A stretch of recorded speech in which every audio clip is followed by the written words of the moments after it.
After my last few DoorDash videos showing orders like this one, this one, this one, and this one, I decided I would share some of my strategies to help you guys stop seeing only $3 or $5 orders, and also how I got these orders. Since I'm not in a major city, my acceptance rate is usually around 1%, and I'm not a part of the Dasher tier program. So without further ado, let's get into it. Now this first thing may seem very basic, but it has a huge impact on the type of orders and how many orders you're seeing. And that's your location when waiting for orders. Now there are a few reasons that your location is very important, but the main one being that DoorDash is going to send you orders to wherever you're closest to first, because they want to push out the orders and get them done as quickly as possible. So if you're waiting at, let's say, a fast food restaurant, you're much less likely to see high paying orders because people just typically don't tip as much. Whereas if you waited in a downtown area or where there's multiple restaurants, you have a higher chance of getting an increased tip because downtown restaurants typically cost more, and so that could result in higher tips. Or if you're around a lot of restaurants, it's more likely that DoorDash is going to group orders together, and that would also result in higher paying orders. Another reason your location is super important is your phone connection. If you don't have good connection, DoorDash is going to have a hard time sending you orders. And so if you're missing a bunch of orders or they're just not able to send them to you, you're not going to see orders, or as many, which is also going to decrease the chances of a high paying order. Also, your phone carrier could matter where you are. So if you're thinking about switching phone companies, it's a good idea to get a map of where you are, of where all the cell towers are, so you can have the best connection possible, and so you can see where the best spots are to wait for whatever plan you already have, so you have the best connection and the highest chance of getting good orders. Now this may be another obvious one, but it definitely could impact the orders that you're seeing, and that's to think about the median income for where you are. Now this may not always work, and I have noticed myself that people that are in apartment complexes sometimes tip way more than people who are in really big, nice houses. But it could be worth trying, because if people have more money, they may be more willing to tip more, and you may see higher orders. Including thinking about where you're trying to get orders, it's important to also think about the population, and to think about what age groups are making up the population as well. If you're somewhere where there's a lot of retirement communities, things like that, a lot of older people aren't using DoorDash. But if you go somewhere that's a lot of colleges, a lot of college people are going to be using DoorDash for the convenience and because they are. Another huge impact on the orders you're seeing and why you may not be seeing high paying orders is the types of programs that you're in with DoorDash. Now there are a whole bunch of them, like the large order program, catering program, cash on delivery, shop and deliver, DoorDash tier program, shop and deliver priority, and I'm sure there's a few that I'm forgetting.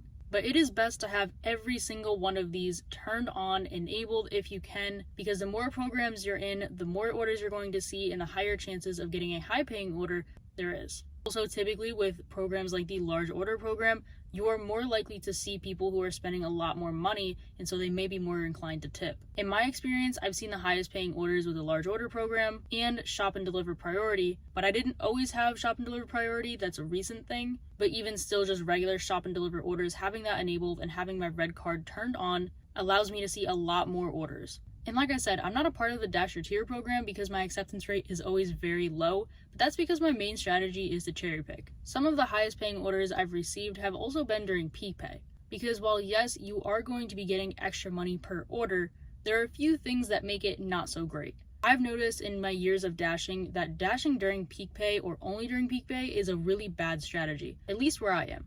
The reason being is because everyone is going to see that there is this peak pay and everyone is going to want that extra money. So I notice that there's always a lot more dashers on the road, and that results in less orders for each dasher. So while yes, the orders you are seeing are paying more, you may not overall be making more money because you're not seeing or receiving as many orders. Also during peak pay, a lot of the time I turn DoorDash off, and I do other apps because a lot of people are doing DoorDash instead. So sometimes I get better orders on other apps and I just turn DoorDash off altogether. A lot of people have the misconception that with DoorDash, if you accept more bad orders, you're going to see better orders.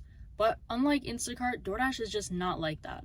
Regardless of how many bad orders you accept or decline, you're going to still see bad orders. The important thing is to implement other strategies so you can see more of the high paying orders and hopefully less of the low paying orders, but they're still going to exist regardless of if you accept them or not. And it's important to remember that just because they're sending you bad orders does not mean you have to take them. Of course, if you need the money, you may have to, but because you're doing DoorDash as a dasher, you are registered as an independent contractor, which means you can accept and decline as many orders as you want. Your acceptance rate does not matter. You cannot get deactivated no matter how low your acceptance rate is, which is why mine is usually around 1%. And now, like I mentioned, my main strategy is to cherry pick. And what people refer to as cherry picking is accepting the orders you want to and not taking the orders that you don't want to.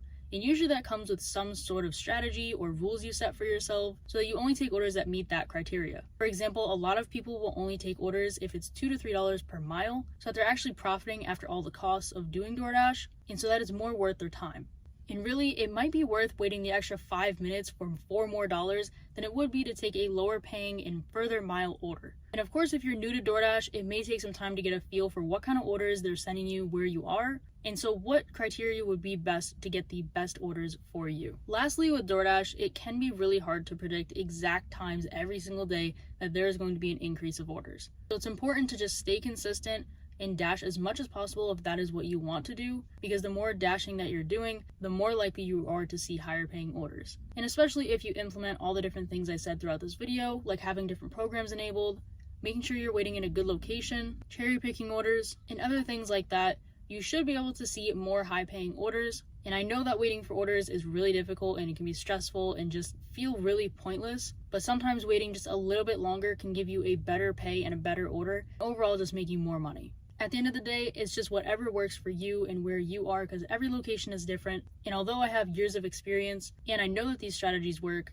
they may be a little bit different wherever you are. But other than that, I hope you guys enjoyed this video. I hope it was helpful and you guys see higher paying orders. But other than that, I'll see you guys in the next video. Bye.